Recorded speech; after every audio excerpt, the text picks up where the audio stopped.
Okay, so what we're doing, Brita did a great job giving the background of how music affects taste perception.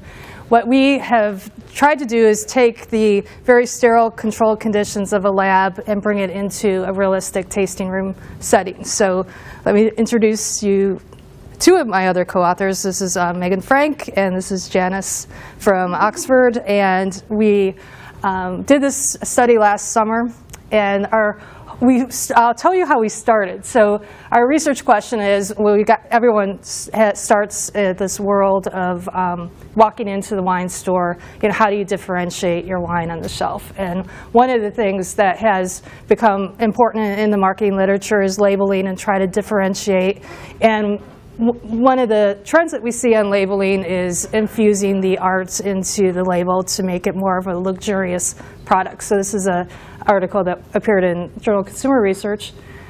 And then we wanted to bring it a little bit further, bringing the overall experience into the setting. So Molly Duker has done this with their shake, and now we see this with like 19 Crimes and the augmented reality where you scan with your phone and the label actually moves.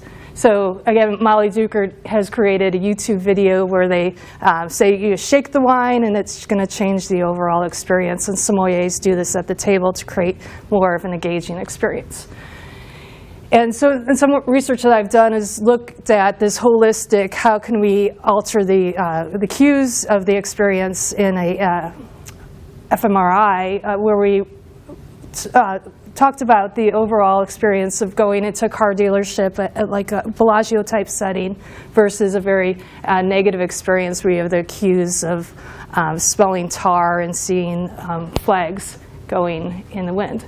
And I've set this up as a Pechakucha, so it's moving on its own pace right now. But what we're interested in is how can we create an overall experience in a wine tasting room by having arts and music and pairings. And one of the hard things to do is get that objective rating of the overall experience. So putting all those cues together. And so Meaghan has created this tasting room experience, and if you're lucky enough to go on the tour to Cuba Lake tomorrow, you might be able to see the 1886 experience. But if you could explain like what you did last summer with the tasting room. So we're in our third season this year of our 1886 experience, and it's called 1886 because that's the year the production facility and also the residence attached were founded. So it was one of New York's first wineries called the Western New York Wine Company. My grandfather purchased it in the 80s to complement his father's operation, Dr. Konstantin Frank Winery. And we produce all the sparkling wine 2 floors below this room where we do the experiences. So it's meant to be a unique experience where consumers could get a deeper understanding of what we do. So we change the theme every month, completely distinct and different experiences, whether that be in the vineyard or in the cellar. And then different art pairings. We work with different artists every month. And then different foods. We work with the local chef and different wines to complement the experience. So it was really fun working on this last year as our final month. We did a variety of different surveys. And the one that we'll be talking about is our final month from last year in October, where we did an oak series. So we first welcomed the group into our 1886 reserve room. We went down to the barrel cellar and then did the whole survey. So we'll leave it at that. So this is when we initially tried to get feedback from the consumers about the arts and the music and the pairings. This is the kind of feedback we got, was just overwhelmed. It's me. Okay, so that's Herbie Hancock, and one of the things Krug does in their tasting room, and kind of inspired Meaghan and I when we were in Champagne last year, and it actually was Janice's research with Charles Spence that inspired what Krug does in their tasting room, is to do the music pairing. And this comes from more controlled, again, settings, looking at the effect of music on taste experiences. So if you are lucky enough to have a Chateau Margaux 2004, Tchaikovsky is what you should be drinking with it. And so they've looked at the overall, like what pairs best with the wines. And then also looking at how the different tones of the music, if you want to make something sweeter or make something seem more bitter, and how that affects the overall experience. So we wanted, these are all in very controlled settings where people are in a lab and they hear music and they're tasting, and it's not a real world setting.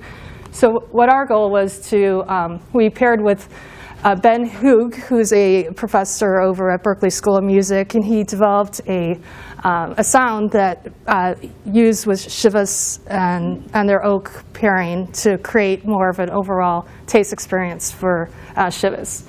And so this is, again, if you're going to be at Dr. Frank tomorrow, or not, this is, again, we did this in October, so you can see the pumpkins out there. And this is the last experience last October with the pairing.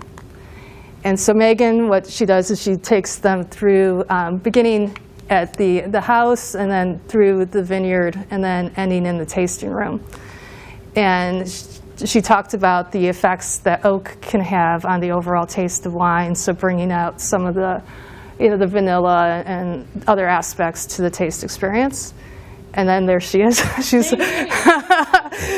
so I'm pouring, giving the consumers, as they're going through this experience, an actual taste in the barrel room. And then we bring them back to the 1886 tasting room, and they get 2 whites and 2 reds, and then they either hear music that Ben developed, or they don't hear music. And so that's, this is the music that just a segment he developed to go with the wine. And it was played through Meaghan's sound system.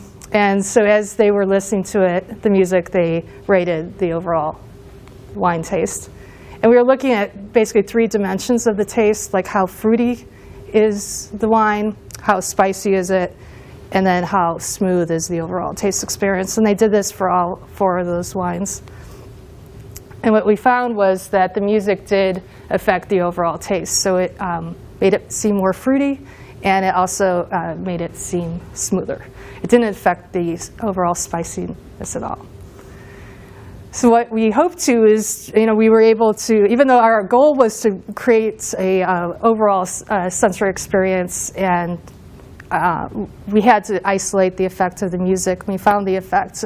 In the future, we'd like to find a way to look at whether the art and the pairing and everything together holistically affects consumer behavior.